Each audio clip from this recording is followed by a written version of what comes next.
Okay, so let's jump right into this deep dive.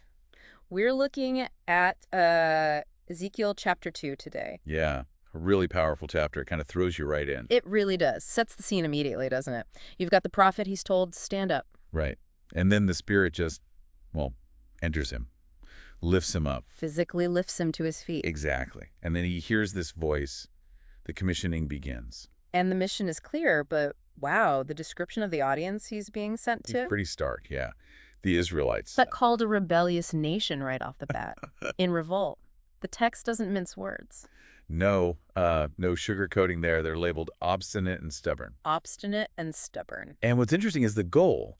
It isn't necessarily, immediate success or repentance. Right, it's more that. It's so they know that a prophet has been among them. That's the key phrase. Whether they listen or not. Precisely. It puts the focus squarely on the act of delivering the message itself, almost regardless of reception. Which leads straight into that really crucial instruction for the prophet himself. Ah, yes. The do not be afraid part. Yeah, do not be afraid of them or their words. And it's not just a suggestion, is it? The imagery is intense. Oh, absolutely. Yeah. He's told he'll be among briars and thorns, living with scorpions. Scorpions. I mean, that paints a picture of real hostility. Danger, even. It absolutely does. Yeah. It emphasizes just how unwelcome this message and the messenger will be, like walking into a trap. Yet the command stands. Don't fear. And maybe just as importantly, speak only what you're given. Exactly. Stick to the script, you could say. Don't water it down. Don't change it based on their reactions. Just the divine words. Okay, so that's the external focus, the difficult audience, the difficult message, the need for courage. But then it shifts, right? It does. There's this command specifically for the prophet, a kind of internal preparation. After being warned not to be rebellious like them. Yes. That contrast is key. He's told, do not rebel like that rebellious house. Open your mouth and eat what I give you. Eat what I give you. That's such a visceral, powerful image. It really is. It moves beyond just hearing or speaking. It's about internalizing, taking it in completely. And this command leads directly into that final vision of the chapter. The hand appearing. A hand stretched out, holding a scroll. That's the one. Yeah. And the detail about the scroll itself is significant, too. That it's written on both sides. Exactly. Front and back.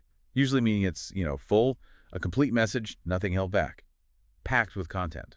But the content itself, well, it's not exactly cheerful. Not at all. The scroll is filled with words of lament and mourning and woe. Lament, mourning, and woe. So this difficult message he has to deliver to the stubborn people. He first has to consume it himself. He has to, metaphorically speaking, digest this message of judgment and sorrow. So this chapter, it sets up everything. The challenge, the resistant audience, the need for the prophet's courage. And his absolute faithfulness to the message. But also this incredibly deep connection between the messenger and the message. He has to embody it. Yeah. Embody it, feel its weight. He can't just be a detached delivery person. He has to internalize the lament and mourning and woe. It's part of his preparation, part of the prophetic identity here. It suggests that speaking difficult truths requires you to grapple with them personally first? I think so. You have to, in a sense, own the message, even a painful one, before you can authentically deliver it. Which leaves us with a really interesting thought, doesn't it, for us today? What does it really mean practically to metaphorically eat a message? Especially one that's hard, full of lament or things we find challenging. Yeah, how do we truly take in and process difficult information, hard truths, whether they're personal insights or, larger societal issues? How do we internalize them rather than just hearing them? Something to think about.